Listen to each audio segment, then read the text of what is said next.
Bonjour, je vous retrouve aujourd'hui pour une vidéo consacrée à mes produits corps et cheveux du moment.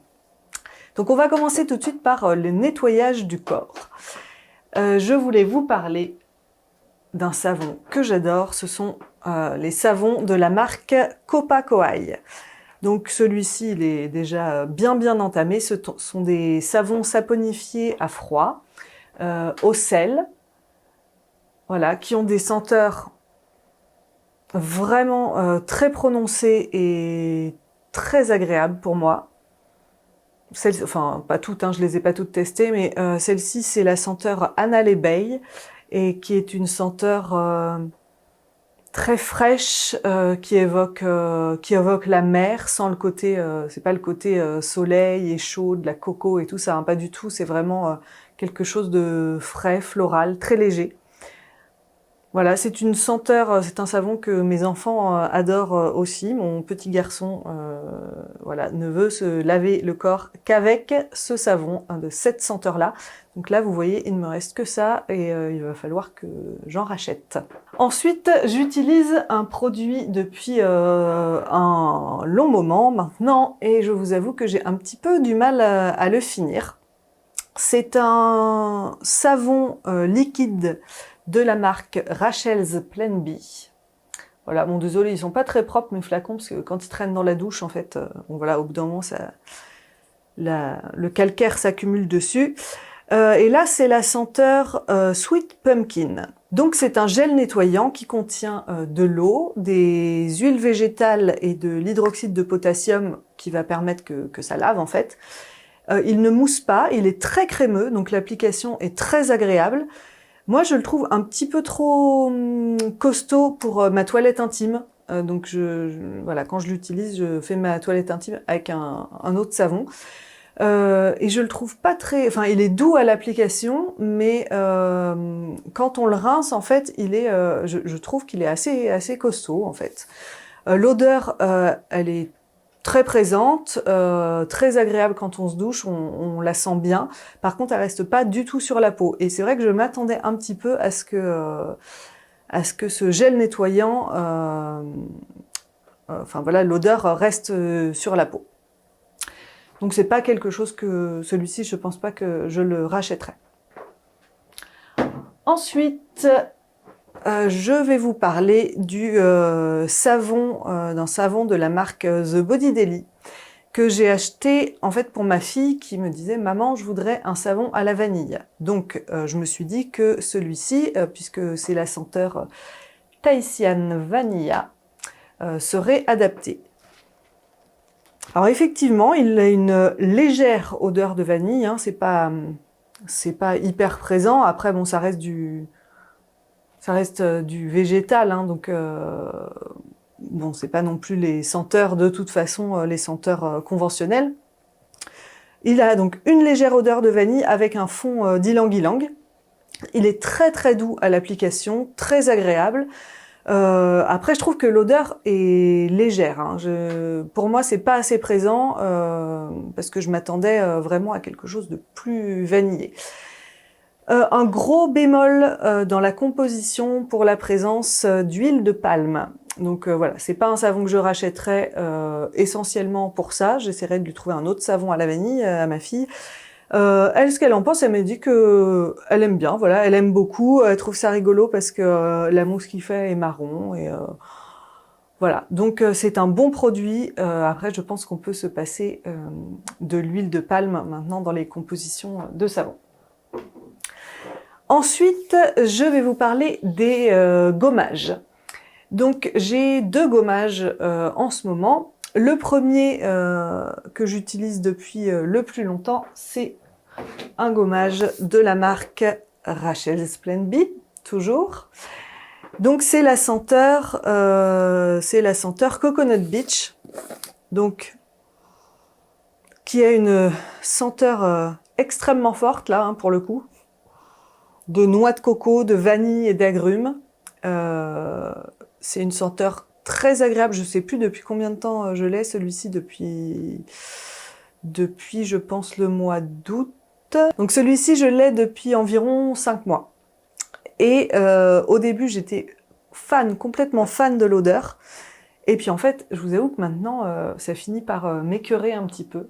Voilà, je vous montre un petit peu la texture de ce gommage.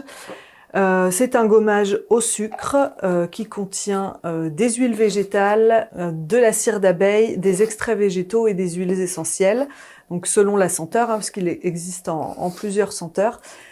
Ils font assez rapidement en fait sur la peau, donc on peut pas le masser très longtemps, ce qui va très bien convenir pour celles qui aiment les gommages un petit peu, comment dire, légers. Par contre, il est très nourrissant. Il laisse vraiment sur la peau un film huileux très présent. On n'a pas besoin de se mettre un baume hydratant ou une crème hydratante quand on sort de la douche. L'odeur, elle reste plusieurs heures sur le corps, donc c'est très très agréable en fait parce que ça fait vraiment un effet.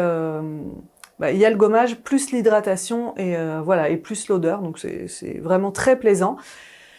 Donc cette senteur Coconut Beach, j'ai pas senti les autres, hein, mais cette senteur, évidemment, elles sont extrêmement bon. Après, moi ça m'a lassé. Ce que je regrette, c'est qu'on puisse pas le masser plus longtemps. Moi, j'aime bien un gommage pouvoir le masser vraiment longtemps. Et puis, sinon, voilà, c'est un excellent produit que je recommande fortement. Et donc, le deuxième gommage dont je vais vous parler, c'est le gommage de la marque The Body Daily. Enfin, le gommage, c'est un gommage parce qu'ils en ont énormément avec énormément de senteurs, beaucoup plus de senteurs que chez Rachel's Plan B.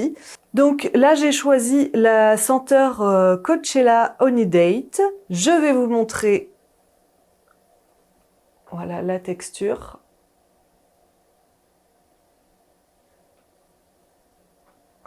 Et en fait, j'ai choisi de tester les gommages de cette marque parce que c'est un gommage au sucre et au sel. Donc je me disais qu'avec le gommage au sel, j'obtiendrais peut-être un pouvoir gommant un petit peu plus présent que dans le Rachel.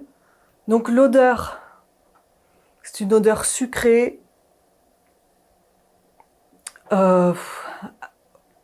très très très agréable. Moi j'adore l'odeur. Elle est beaucoup moins forte que l'odeur de Rachel's Plan B. Elle est présente mais moins forte. Donc c'est un gommage au sel et au sucre qui contient des huiles végétales, énormément de senteurs différentes. Je trouve qu'on peut gommer plus longtemps qu'avec le Rachel's Plan B. Par contre, l'odeur reste peu sur le corps. Donc on peut gommer plus, mais l'odeur reste moins, en tout cas pour celui que j'ai testé. Ça laisse un petit film hydratant, nourrissant plutôt, mais moins présent que le Rachel. Donc je suis mitigée. L'effet, celles qui n'aiment pas du tout les finis huileux sur la peau, je pense que ça vous dérangera moins que celui de Rachel. Donc c'est un gommage qui est très agréable. Moi j'ai pas encore, voilà, c'est pas encore mon Graal du gommage parce que je voudrais un gommage que je puisse travailler plus longtemps sur la peau. Après il fonctionne bien, hein, il rend la peau douce et tout ça. Mais je voudrais pouvoir le masser plus et que l'odeur reste plus, en fait. Voilà.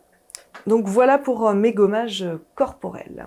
Ensuite, au niveau de l'hydratation du corps, eh bien, sans aucune surprise, je vous parle du beurre corporel de Rachel's Plan B. Donc là, on a les nouveaux packaging. Ah oui, quelque chose que j'ai oublié de vous dire avec le gommage de The Body Daily, c'est que le flacon, je pensais que c'était un flacon en verre, et non, c'est un flacon en plastique dur, mais en plastique. Ça, c'est vraiment dommage. Donc, le beurre corporel de Rachel's Plan B, voilà. Si vous voulez en savoir un petit peu plus sur mon avis, je vous mettrai ici le lien vers ma vidéo favori, puisqu'il fait partie de mes favoris. Donc, c'est un beurre fouetté extrêmement agréable à l'application, avec une odeur qui reste sur le corps longtemps, et il rend la peau douce, nourrie toute la journée. Bref, c'est un véritable coup de cœur. Je regrette qu'il n'y ait pas plus de senteurs dans cette gamme-là, parce que je voudrais bien qu'il y en ait autant que chez la marque The Body Daily. Alors ensuite, je vais vous parler de mes cheveux. Donc ce que je fais pour mes cheveux, c'est que je leur fais régulièrement des bains d'huile, même très régulièrement des bains d'huile, quasiment à chaque shampoing. En fait, je vais imprégner mes cheveux avec de l'huile, donc à partir du cuir chevelu. Des fois, je fais juste au niveau du cuir chevelu et certaines fois, je fais entièrement, j'imprègne tous mes cheveux d'huile jusqu'aux pointes. Et je laisse poser 30 minutes minimum. Généralement, moi, je suis plus sur 2-3 heures.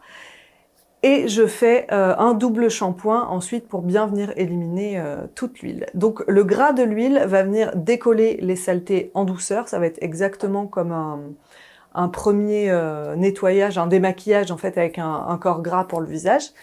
Et il va venir également nourrir le cuir chevelu et les racines sans le graisser puisqu'on nettoie après. Et moi, j'ajoute dans mon petit mélange d'huile des huiles essentielles pour traiter de manière ciblée les problématiques du cuir chevelu. Donc, ce que je fais, c'est que dans mon mélange, j'ajoute des huiles essentielles de sauge sclarée pour purifier et de l'huile essentielle de camomille bleue pour apaiser le cuir chevelu.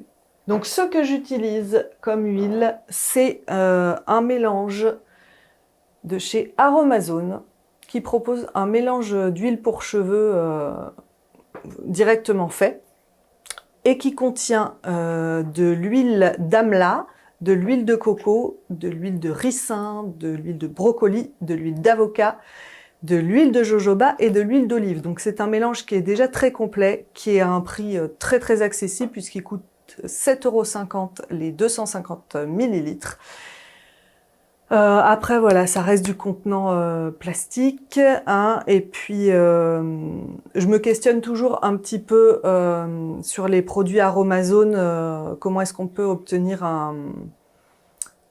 des tarifs si bas avec des huiles qui sont censées quand même être précieuses ou semi-précieuses parfois. Bon voilà, le fait est que pour le moment j'ai ça, il m'en reste un tiers, un petit peu moins d'un tiers. Je verrai après peut-être pour partir sur une huile unique ou un mélange d'huile dans une marque un petit peu plus Ecolux. En tout cas, moi pour le moment, ça me convient très très bien. Ça me rend les cheveux doux, souples. Ça régule très très bien mon cuir chevelu parce que j'ai régulièrement des démangeaisons type un peu psoriasis ici et voilà, et avec ça c'est royal, je fais ça, ça me démange plus du tout. Ensuite nous allons parler des shampoings, shampoing et après shampoing. Je vais vous parler de deux types de shampoing et d'après shampoing. Le premier que j'ai testé, non d'ailleurs c'était pas les premiers en gamme Ecolux. J'avais testé les shampoings et après shampoings Rahua qui sont vraiment très très bien. Et je vais vous parler de la marque Evolvash dont j'entendais parler un petit peu partout, donc je me suis dit que j'allais tester. C'est la gamme Ultra Shine. Donc voilà, je vous montre. Nous avons ici le shampoing, ici l'après-shampoing. Donc c'est une gamme qui va être sans sulfate, qui va être végane. Le shampoing contient des tensioactifs doux, des huiles végétales, beaucoup d'huiles végétales, des acides aminés et plein d'extraits de plantes comme du lierre ou de l'extrait de saule. Donc pour le shampoing, il fait une très bonne mousse. Il mousse vraiment bien, surtout au deuxième shampoing quand on fait deux shampoings comme je le fais. Il a une odeur fraîche de fruits. Ça va être un petit peu comme l'odeur, je trouve, de Rahua, mais moins sucré, hein, un petit peu plus frais. Donc une odeur très très douce. Il rend les cheveux doux, brillants. C'est un shampoing que j'apprécie vraiment. Il est sous forme de gel. On en utilise très peu. Ça fait je sais pas combien de temps que je l'ai et enfin, franchement, voilà, on en utilise peu. Il coûte par contre 34 €, donc ça va être quand même un produit de luxe, mais vu le peu qu'on utilise, bon voilà, pourquoi pas. Et donc j'avais pris l'après-shampoing de la gamme, pareil, donc de la gamme Ultra Shine, qui est censé rendre les cheveux brillants. Cet après-shampoing, il est sur une même base de composition avec des huiles végétales, des acides aminés, et qui est censé être démêlant et traitant. Donc je trouve qu'il en faut beaucoup. En fait, à chaque utilisation, je mets facilement 5 ou 6 pompes. Et en plus, je trouve qu'il manque de nutrition pour mes cheveux. En fait, quand je l'applique, il est crémeux hein, dans ma main, et quand je l'applique, automatiquement, il se dissout. Enfin, je sais pas, j'ai l'impression qu'il n'y a rien sur mes cheveux. Alors oui, c'est très léger, mais je trouve quand même qu'après, mes cheveux, sur les longueurs, manquent un petit peu de nutrition. Donc celui-ci, par contre, je ne le rachèterai pas. Il est au même prix que le shampoing et pour l'effet, voilà, je m'attendais à mieux. Ensuite, je vais vous parler d'une autre marque qui est nettement plus accessible. Il s'agit de la marque Calia. Donc là, c'est pareil, j'en entendais parler. Voilà, le shampoing ici et l'après-shampoing là.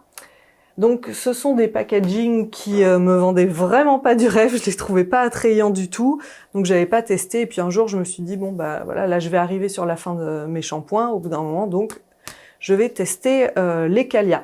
Bon, ça reste du plastique hein, en termes de contenant, et je ne sais plus, voilà, c'est ça que j'aurais voulu regarder. J'essaierai de vous mettre en description si c'est du plastique recyclé. Donc j'ai pris le shampoing dans la gamme purifiante. Alors ils ont vraiment des gammes adaptées à tous les types de cheveux, puisque là j'ai un shampoing de la gamme purifiante pour les cheveux normaux à gras, mais il existe aussi en gamme purifiante pour les cheveux secs. Donc je trouve ça très bien d'aller dans le détail jusque-là. Moi, le shampoing, je l'utilise uniquement au niveau de mes racines. Sauf si je fais un bain d'huile sur tous mes cheveux. Là, bien sûr, je vais nettoyer tous mes cheveux. Donc, je choisis le shampoing en fonction de mes racines et pas des longueurs. Parce que oui, j'ai les longueurs qui vont être sèches parce que mes cheveux sont morts, hein, comme les cheveux de tout le monde sur les longueurs, ce n'est plus de la matière vivante. Mais au niveau des racines, je vais tendance à avoir le cuir chevelu qui va être un peu gras et surtout assez réactif. Donc, il contient des tensioactifs doux, de l'huile de coco, de l'extrait de pin, de l'extrait de camomille, de thé vert et des huiles essentielles de romarin et de sauge. Alors, moi, le côté romarin et sauge, j'avais un petit peu peur. Bon, en fait, l'odeur, elle est hyper légère. Voilà, c'est bon, c'est un peu l'odeur, c'est peut-être le seul point négatif pour moi, c'est que moi j'aime bien quand même le côté qui sent bon quand on est sous la douche et tout ça. Bon bah là l'odeur elle est pas folle, mais par contre très efficace, très bien, il nettoie bien les cheveux, il mousse bien, voilà, j'aime beaucoup. Il coûte 12,40 € les 240 ml sur le site So Natural Beauty. Et donc, j'ai pris l'après-shampoing hydratant de la marque, enfin un des après-shampoings hydratants, parce qu'ils en font plusieurs aussi, il me semble. Donc, qui va contenir de l'huile de coco, des extraits végétaux et des huiles végétales, et de l'huile essentielle de lavande, de bergamote et de géranium. Alors c'est pareil, une odeur légère, moi je sens un petit peu la lavande. Pourtant j'aime pas ça hein, du tout, donc voilà, si ça me dérange pas, c'est que c'est pas follement parfumé. Il va être hyper démêlant et adoucissant. Bon voilà, clairement je le préfère 1000 fois au Evolve H sur ce qu'il donne sur mes cheveux en fait. Et en plus il coûte 12,40 € les 240 ml, donc autant vous dire que voilà, je pense que je me tournerai, si c'est pas vers le Rahua, je me tournerai avec plaisir vers la marque Calia maintenant. Voilà pour la vidéo de mes produits corps et cheveux. Je vous remercie de l'avoir regardé. N'hésitez pas à vous abonner et à laisser un petit commentaire. Je vous retrouve la semaine prochaine. En attendant, prenez soin de vous.